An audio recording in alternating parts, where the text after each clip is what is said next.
You are going to listen to a talk about library system. First, you have some time to look at questions 1 to 4.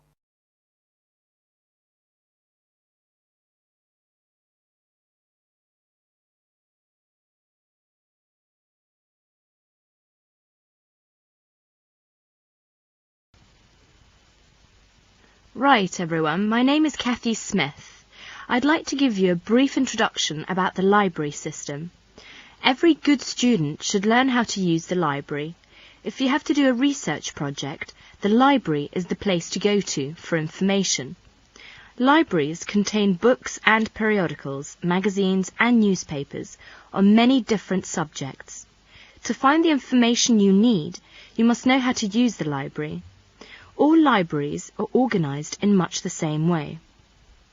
Every library houses a collection of books. Many libraries also have periodicals, films and records. All the books in a library can be classified under 2 main categories, fiction and non-fiction. Books of fiction contain stories that were made up by the author. Books of non-fiction contain factual material. When doing research, you use non-fiction books because you are looking for factual information. All the fictional books in a library are grouped in one section. They are arranged alphabetically by the last name of the author. Many libraries also label the spines of all books of fiction with the letters FIC or F.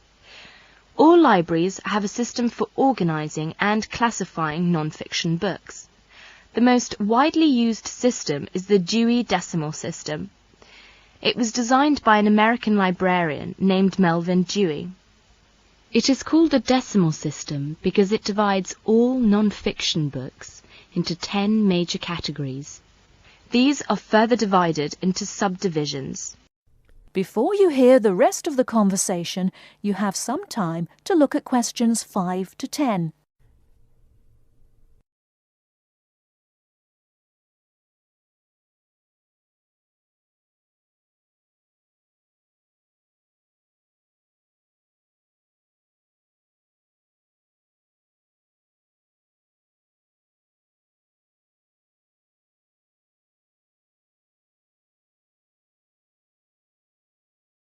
Now listen and answer questions 5 to 10. For example, all science books are numbered from 500 through 599. Each different field of science has a number within the 500 category. For example, astronomy is 520 and chemistry is 540. The Dewey Decimal System provides a category for every type of non-fiction book. The best way to locate a book in the library is to use the card catalogue. The card catalogue is an index of all the books in the library. Information about a book is listed on cards. All the cards are filed alphabetically and stored in drawers in large cabinets. The card catalogue can help you locate a particular book, a book on a certain subject, or a book by a particular author. In the card catalogue, each book has 3 cards, an author card, a title card and a subject card. The author card is alphabetized under the author's name. The title card is filed alphabetically according to the title of the book. The subject card is filed alphabetically under the name of the subject of the book. In many university libraries, they use their own Biblitus cataloguing system or the microfiche system. Both of them list publications under author and title, and both are very easy to use.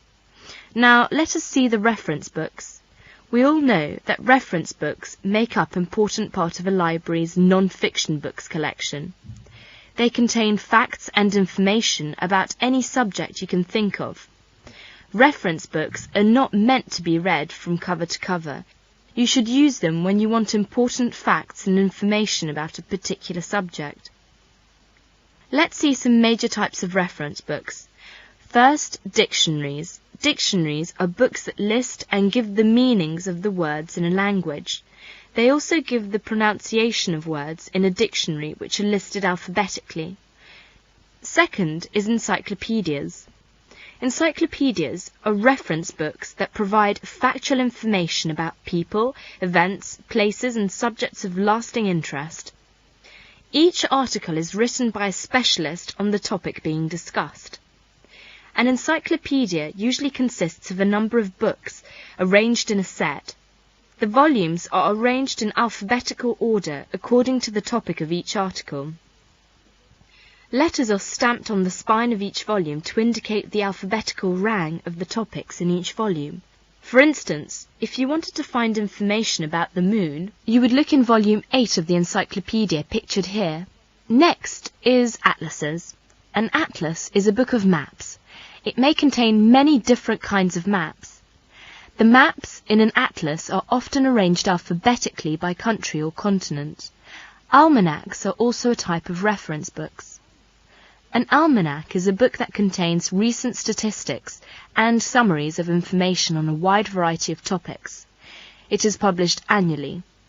Information is listed alphabetically by subject. Indexes are alphabetical lists of names, titles and subjects that tell where information about each can be found in other publications. For example, the Reader's Guide to Periodical Literature can help you find magazine articles that have been published about a particular subject. It will give you the names of publications that have carried articles about the subject, the dates and volume numbers of the particular issue in which the articles appeared. You should be aware that reference books may not be taken out of the library under any circumstances. They are used only in the library. That is the end of part 1. You now have half a minute to check your answers.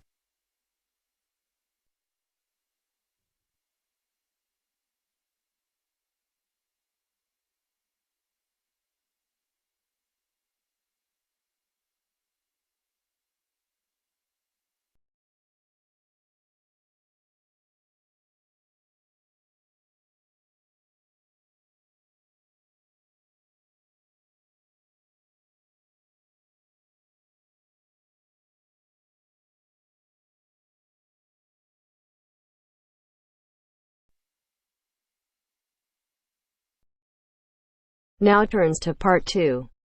You are going to hear a talk about making the most of graduate school. First, you have some time to look at questions 11 to 16.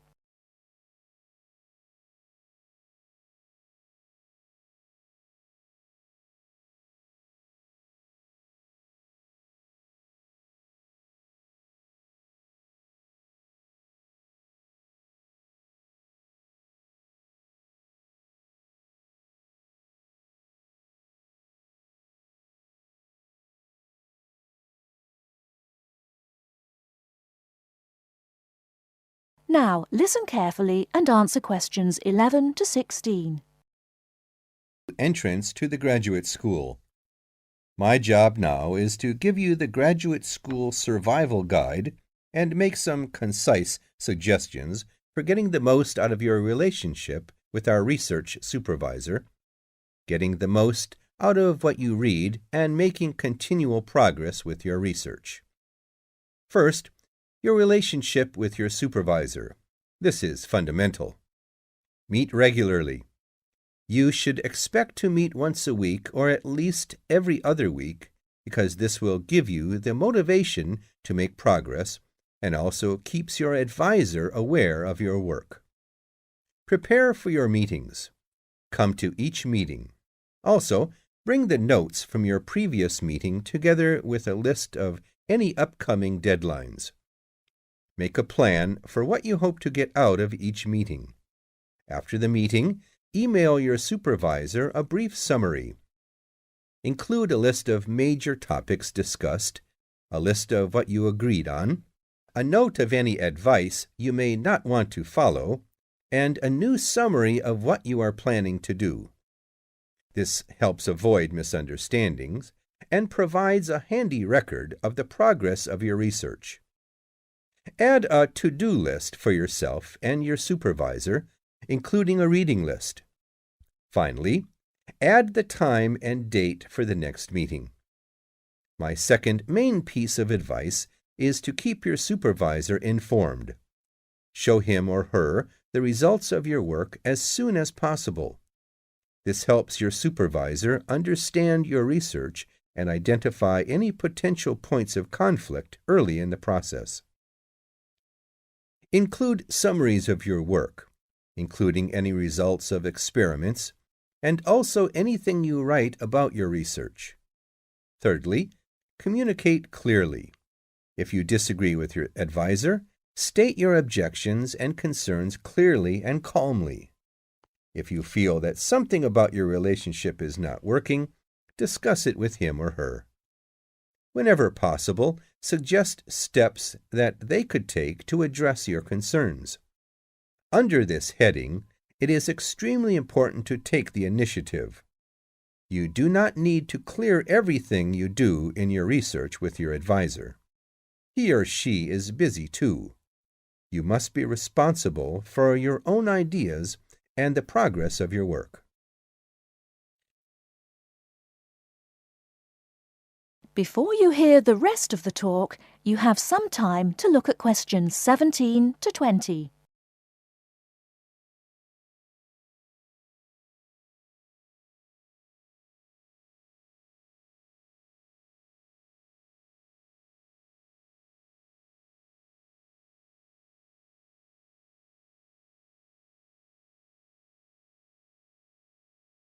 Now listen and answer questions 17 to 20.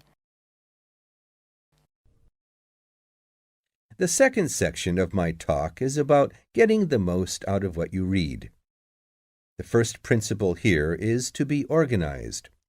Keep an electronic bibliography with notes and pointers to the paper files. Keep and file all the papers you have read. Point 2. Be efficient. Only read what you need to.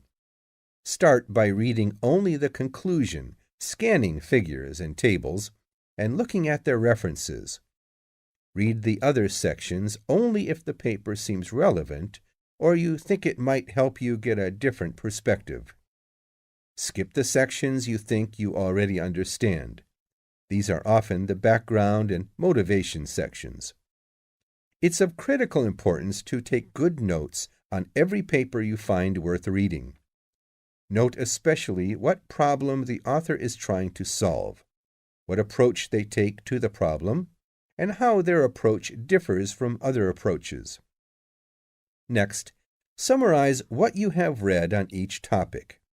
After you have read several papers on the same topic, note the key problems, the various formulations of the problem under consideration, the relationship between the various approaches and the alternative approaches you come across. Let me add one point you might not have already thought of. Read PhD theses. Even though they are long, they can be very helpful for quickly learning about what has been done in your field of interest. Focus particularly on the background sections and method sections. Don't forget to read your advisor's thesis. This will give you an idea of what he or she expects from you. The third section of my talk is about making continual progress with your research. Keep a journal of your ideas. Write down every issue you are thinking about, even if you think it is stupid. This will help you keep track of your progress and keep you from going round in circles. That is the end of part 2. You now have half a minute to check your answers.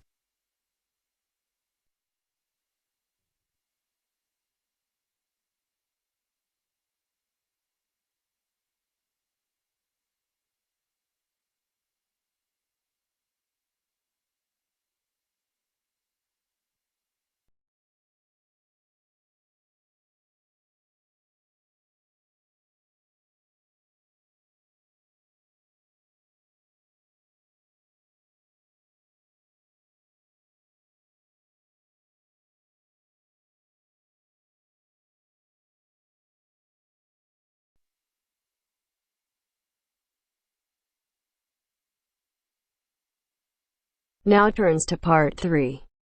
Part 3. You will hear a conversation between Caesar and a welfare officer. As you listen, answer questions 11 to 20. First, you have some time to look at questions 21 to 26.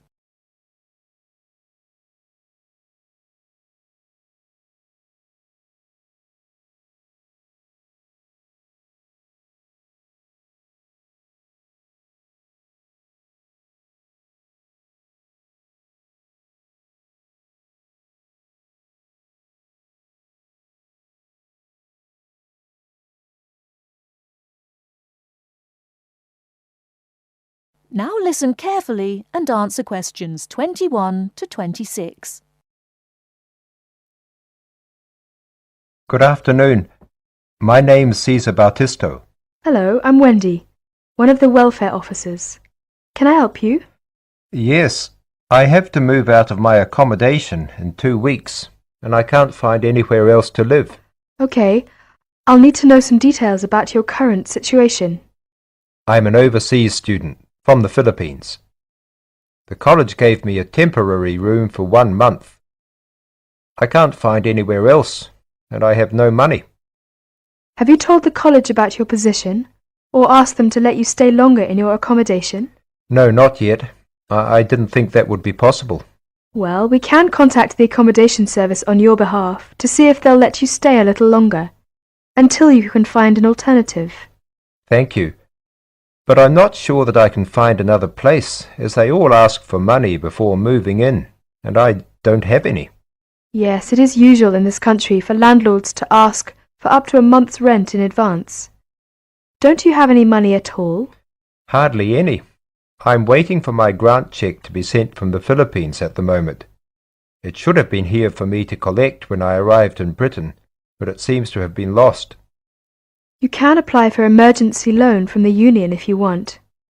The loan can be for up to £200, and we ask for a post-dated cheque for the same amount to be given to us, so that we can recover the money once you receive your grant cheque. That would be very good.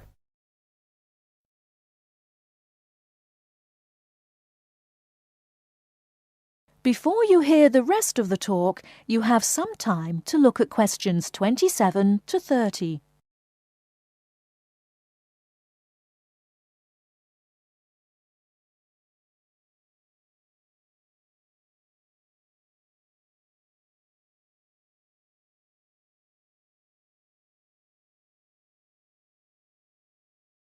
Now listen and answer questions 27 to 30. I'll apply, but I'm still worried about how to find new accommodation. As I said earlier, we can ask the college to extend the time you're allowed to stay in your present accommodation. They may refuse, of course. Then what will happen? If the worst comes to the worst, the union may be able to provide some very short-term emergency accommodation.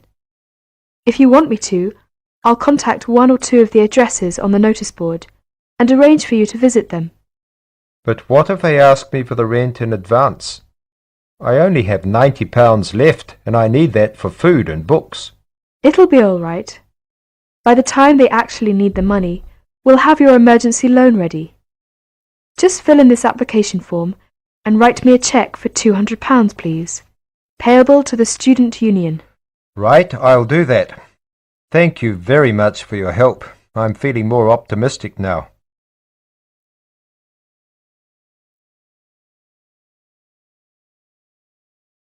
That is the end of part 3. You now have half a minute to check your answers.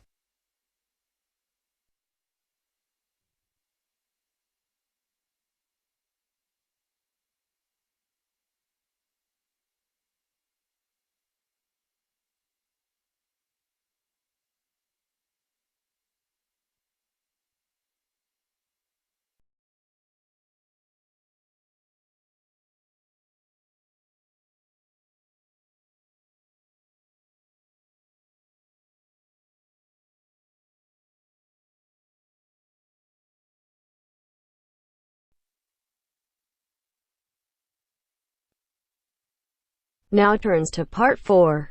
Part 4. You are going to hear a conversation between two students about studying abroad. First, you have some time to look at questions 31 to 40.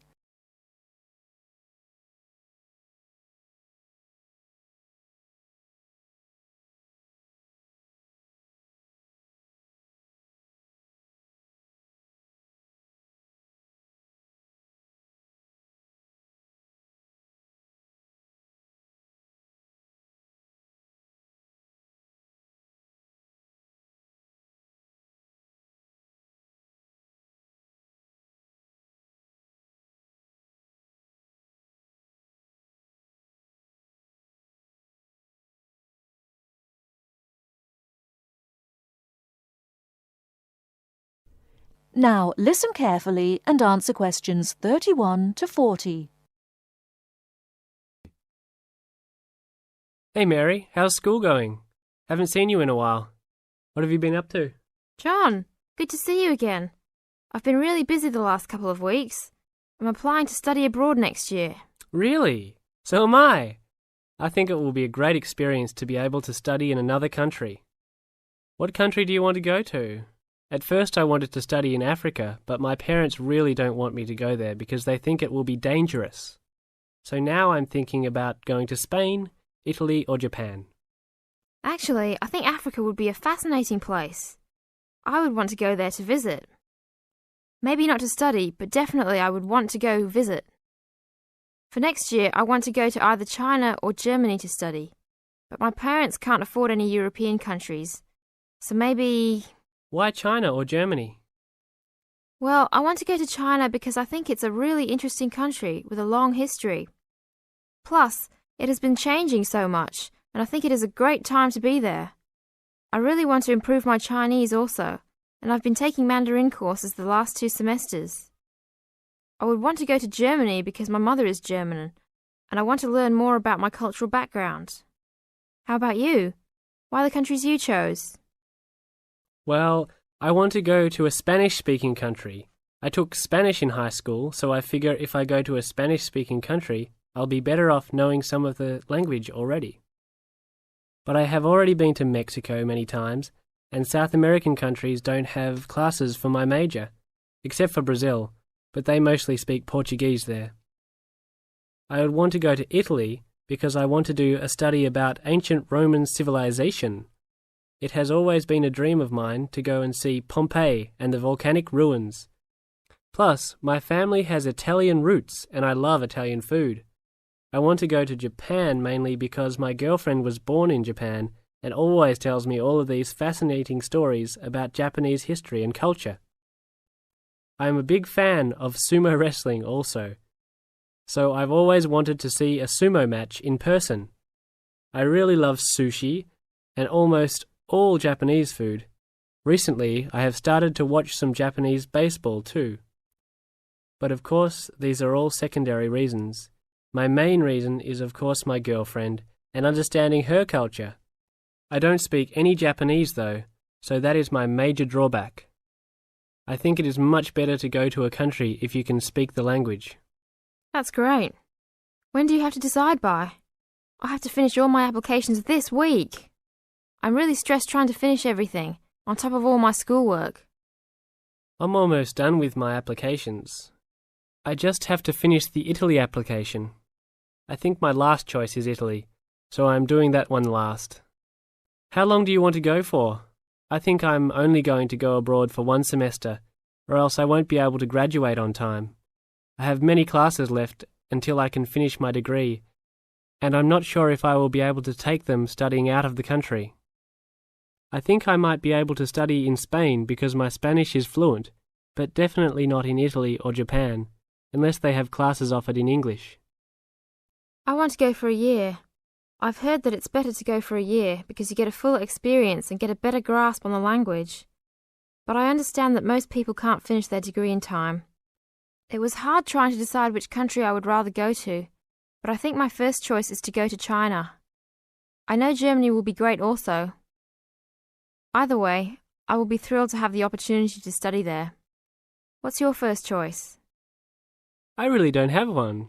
Actually, I think I'm like you. Just being able to study in another country will be great. Either Japan or Spain will be awesome. Italy will be awesome too. But I've been there a bunch of times, so I think I prefer to go somewhere else. Sounds exciting. We'll have to go to class now. It was great talking to you again. See you around next time? Yeah, sure. See you around. Hope that everything goes well. That is the end of part 4. You now have half a minute to check your answers.